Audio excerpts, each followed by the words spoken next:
To introduce Mike Bennetts to you. Mike's CE of Z Energy. Mike became CE of Z after 25 years with BP. He's held a variety of roles both in New Zealand and offshore. Mike is a committed leader on safety. He helped launch the Forum's Contractor Safety Initiative, and Mike, like many of us, is not waiting for the law to change.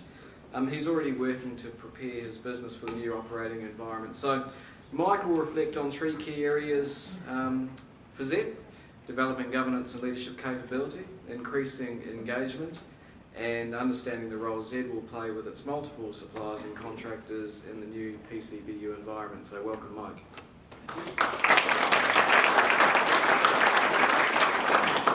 So Zane, I'm now going to work to 9 minutes because you used 1 minute of my time with that lengthy introduction. So just You're three. 10 minutes late, so thanks, Mike. Yeah. So I'm just going to really cover three things, and the really important bit is at the end. And what I'm going to offer up at the end is, I'm a bit disturbed about it actually, given some of the comments that I just heard, but it's where we're trying to define things that are not yet defined. But there's a certain element of risk associated with that.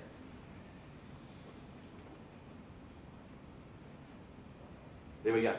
So this is what we've done around increasing engagement, and it's obvious we've got to do something around this because we say it's all about people, it's all about culture, mind shift, and all the blah blah words that we use. We've got to get past the words and actually do some stuff. So here's a couple of things that Z has done. So we have a thing called an HSSE policy. That's the thing that most chief executives sign. It goes in every work location, and it's all good stuff.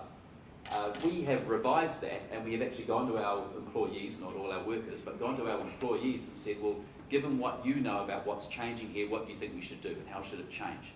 And we went through 2 or 3 drafts of that with different people. So it's one way of actually getting others into the conversation rather than me going to a dark room and rewriting the policy, given what I'm scared of with the changing law. So it's a very different approach around that. We are accrediting ourselves to an international standard. We think that's a really good thing to do because it helps get us outside of the environment in New Zealand that we're all acknowledging as being somewhat deficient in this area. And any external auditing that we do of our practices, our processes and our culture, we are using international resources to do that.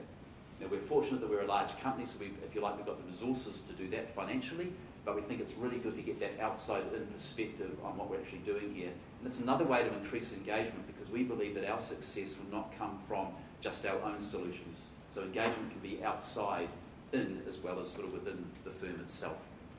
And we've got an improvement program that addresses both the hardware and the software. It's sort of an obvious thing to do, but we've recognised that we've been after this for about 4 months now, and for us to get anywhere near being able to say, yeah, we think we're probably in a good place given the new environment or the new context we're in, we're probably about another 16 months away. So it's an 18-month improvement program that we're actually undertaking. And what do you know, we did a gap analysis on the IOD guidelines. I mean, they are only guidelines and they're all subject to interpretation, but it was quite a good rigorous process to go through. Well, if this is what good looks like, actually what are we doing? And we reviewed that as management and we shared that with our board, and out of that came a whole bunch of actions. Some of them are material, and others are just sort of things you just want to make sure you're dotting your I's and crossing your T's. So in the absence of what WorkSafe New Zealand may not have provided yet, there is stuff there through the IOD that can actually help shape the board and management interaction around health and safety. Developing capability. A real simple message here is we've got to grow awareness around what we may be missing. Now it's really easy as you go into this conversation to start to talk about what's wrong. And it's natural to go there because you feel the pressure of the regulator, you feel the pressure of the board, you may even feel the pressure of the workers that you're engaged with. But actually asking the question, what's missing here, as opposed to what's wrong, actually develops a sense or a culture of inquiry. Because again, I think we know as bosses, when we go in and say, what the hell went wrong here, that generally closes down inquiry and closes down worker participation. But talking about what's missing is much more speculative and opens up the conversation. We've actually provided a legal briefing for all of our officers of the company. Now it's pretty evident that I'm an officer of the company. You could even argue that people who work for me directly are officers of the company.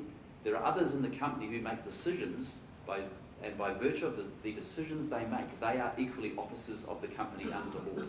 Now we haven't done this training ourselves, we've got our legal friends to come in and actually help us with this, but that really started to open up the minds of some of those folks in middle management who said, well actually I get all this stuff that's changing and you know, Mike's ass is on the line much more than it ever was before, but actually I'll sit beneath him and be protected. Well, some of those folks are making safety and health critical decisions and therefore they are actually creating exposure for themselves and the company in the way in which they're discharging their role as an officer. That was quite a shift for our folks, by the way. We've got to train those people who have management roles in our company but sit on the boards of joint ventures. So it's very easy to sort of drift into or have a casualness around, well, I'm going to a joint venture company, I actually am a customer of theirs from time to time, and so when we go along to a board meeting, it's just like another form of a management discussion. So actually training people up on how to be good directors when they spend 99% of their time as management has been a really, really good shift for us as well.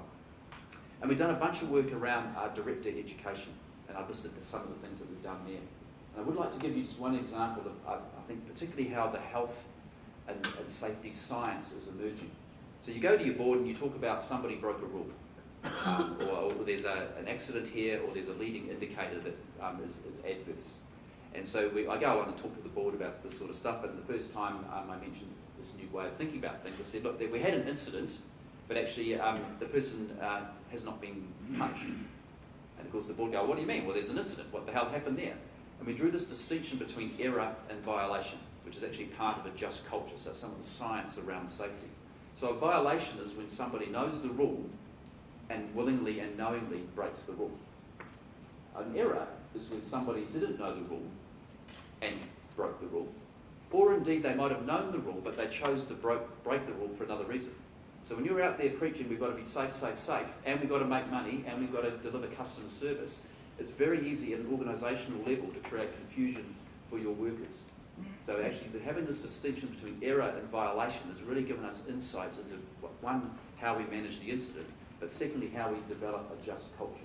Now, we are far from being perfect on this, but it's really given insights to all of us, and particularly the board, where I go along and I report one of these, we have these life-saving rules, and it gets breached, and they say, well, the rules are pretty bloody clear. There's 12 rules, and it's pretty obvious the person broke the rule. Well, yeah, they did, but it's actually an error, because they either didn't know, particularly when you're dealing through your supply chain, or actually we sent them confusing messages, where there was a failure at the management level that caused a worker to knowingly break a rule. So that's really opened up something for us as well.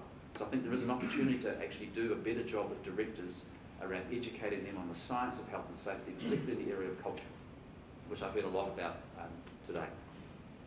The last slide I'm going to talk to is the gnarly issue of PCBUs. What are they called? Peekaboos or peekaboos. So actually in the Z universe, we have about 60 contractor relationships, or relationships that you would define as being a PCBU with another PCBU. So what we've done, and this policy came into effect on the 1st of July of this year, we have actually defined a PCBU policy. So we talked about the intent of the policy, we've outlined the different types of relationships that we have, and those are the descriptors that we use. We tried to use everyday language to try and make it clear for people through the old racing matrix, so responsible, accountable, consulting and inform, actually what is the role we all have with each other in that relationship. So I think about Ono here, we haven't come to talk to you about this yet because we're implementing it, but it's really important that you as a contractor to Z, we're really clear on when there is an incident, who does what. Because otherwise my fear is that you can have overlap from a PCBU perspective where you're all doing one another's work, or just as bad, there's a massive gap because no one's doing the work that they should be doing. This has been really, really helpful for us. So to give an example, we contract out our laboratory services. We have our fuel tested for quality on a regular basis. That would be an example of a we're interested PCBU relationship. It's done very much remote to us, it's done on someone else's assets, and so what we look around incident management, the use of PPE, etc., looks quite different there compared to someone when we say we're in it with them. So we have about 2,500 workers who work for us under a franchise operation. They're not employed by us, but actually the relationship there around incident management, the provision of PPE, the health and safety management system that you put in place looks quite different to the laboratory services. So rather than try to have one model that suits everything, or leave it up eventually to perhaps Gordon or others, to, perhaps even prove it through court cases to define what does PCBU relationships look like, we thought we'd be really proactive around this. And this has helped us a lot. And I'll give you one final example, is we contract out all of our fuel delivery services to a company called Pacific Fuel Hall, and they are fantastic at what they do. What we've done in the past is if there's ever a vehicle accident, and these happen thankfully infrequently, but they do happen, we have one of New Zealand's best experts at investigating those sorts of incidents. So what we typically did in the past is we sent our expert in with one of their people to investigate it. They co-authored a report, We would then capture all of the actions, we put it in our risk manager system to make sure that the actions were captured. So you'd say, actually, we're doing a great job. But in actual fact, we were blurring the lines of accountability between the two of us. So we have, in some senses, again, as a CEO, my job is to be mindful about the legal risks I expose the company to. I was actually inadvertently exposing the company to legal risk through my enthusiasm around being safe. But we also weren't actually helping the contractor, in this case, be a good contractor.